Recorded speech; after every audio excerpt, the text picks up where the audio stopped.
અલ્યા પણ પેલો ઉપરથી નીચે શું કોમેડી ગેટઅપ લઈને આવ્યો બાપ રે. અરે પણ તમે જોયું મેડમે એને કેવી પનિશમેન્ટ આપી હતી, મને તો મજા આવી ગઈ. ધ્રુવ માનસી જો કેટલા સરસ મજાના ચિત્ર દોરેલા છે. અરે આ ડિઝાઇન તો જુદા જુદા આકારોથી બનેલી છે. જો આ સૂરજ કેવો દેખાય છે. જો પેલો ગોળ ગોળ નગારું. અરે એને ગોળ ગોળ ના કહેવાય, એને સર્કલ કહેવાય. પણ જુઓ તો ખરા કેવી મસ્ત મજાની આકૃતિઓ બની છે, જેમ કે આ ત્રિકોણ, આ લંબચોરસ, આ ચોરસ વગેરે વગેરે. આ તો બરાબર, પણ આ બીજા બધા આકારોનું શું? એક કામ કરીએ, આપણે મેમ પાસે જઈએ અને તેમની પાસે જઈને આપણે વાત કરી લઈએ, એ આપણને સમજાઈ દેશે. હા ચાલો જઈએ. ચાલો. મેં come on ma'am. Come in. Good morning ma'am. Good morning ma'am. Good morning ma'am. અમે અહીં આવી રહ્યા હતા, ત્યાં અમે રસ્તામાં દીવાલ પર સરસ મજાની આકૃતિઓ જોઈ હતી. મેમ એમાં ચોરસ, લંબચોરસ, ત્રિકોણ, વર્તુળ જેવા આકારોમાં ખબર પડી, પણ બાકી બધા આકારોમાં ન ખબર પડી. મેમ એમાંથી ઘણા આપણી ગણિતની ચોપડીમાં છે અને ઘણા જ નથી. એ મેમ તમે મને સમજાવશો? હા બેટા, સમજાવીશ ને. જો આ કાગળ એ સમતલની પ્રતિકૃતિ છે. આ ટપકા જોડતા એક વક્ર મળશે આપણને. આ વક્રને સમતલીય વક્ર કહેવાય છે. વક્ર એટલે વાંકી ચૂકી લીટી. પ્રાંશુ, આ ટપકા જોડીને આકૃતિ બને.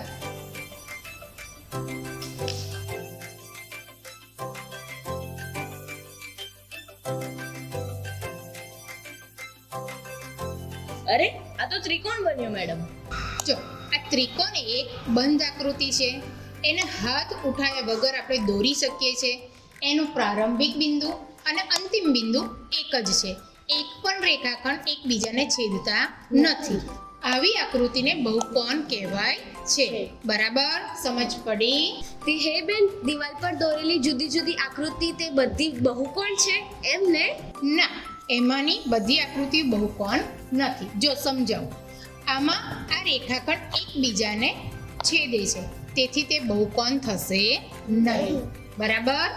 બેન ત્રિકોણ, ચતુષ્કોણ, પંચકોણ એ બધા બહુકોણ કહેવાય. હા, એ સિવાય ષટકોણ, સપ્તકોણ, અષ્ટકોણ આ બધી જ બહુકોણ છે.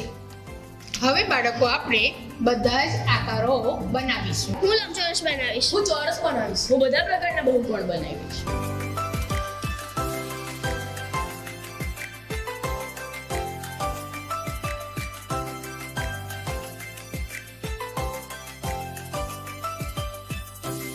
તમે જે બહુકોણ દોર્યા છે એમાં સામસામેના ખૂણાને જોડતા રેખાખંડ દોરો.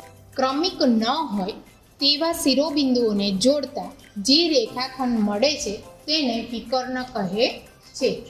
દરેક બહુકોણમાં વિકર્ણની સંખ્યા અલગ અલગ હોય છે.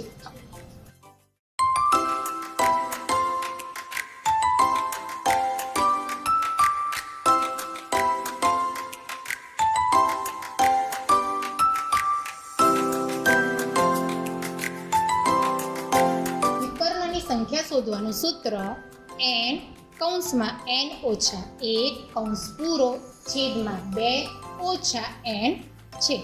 અહીં n એ બાજુઓની સંખ્યા દર્શાવે છે. હવે એક ઉદાહરણ લઈએ.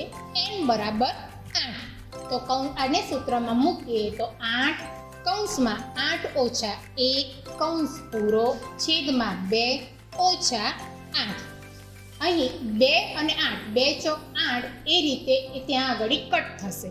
હવે 4 ગુણ્યા 7 ઓછા 8, 4 સત્તા 28 ઓછા 8 બરાબર 20 એ વિકર્ણની સંખ્યા મળે. આ વિકર્ણની સંખ્યા કોના માટે થઈ? અષ્ટકોણ માટે. મારે જો કેટલા બધા રેખાખંડ બન્યા. મારે 5 જો. અરે આ આકૃતિમાં તો જો એક જ રેખાખંડ બને છે. કેમ? તેમને પૂછી જોઈએ. જે બહુકોણના બધા જ વિકર્ણો અંદરની સાઈડ હોય તે બહુકોણને બહિર્મુખ બહુકોણ કહે છે. અને જે બહુકોણમાં કોઈ પણ એક રેખાખંડ એટલે કે વિકર્ણ બહારની સાઈડ હોય તો તેને અંતર્મુખ બહુકોણ કહે છે. કૃષ્ણા, તારો બહુકોણ જે પ્રકારનો હશે એ રીતે વિકર્ણ બનશે. હવે આપણે નિયમિત અને અનિયમિત બહુકોણ વિશે સમજીએ.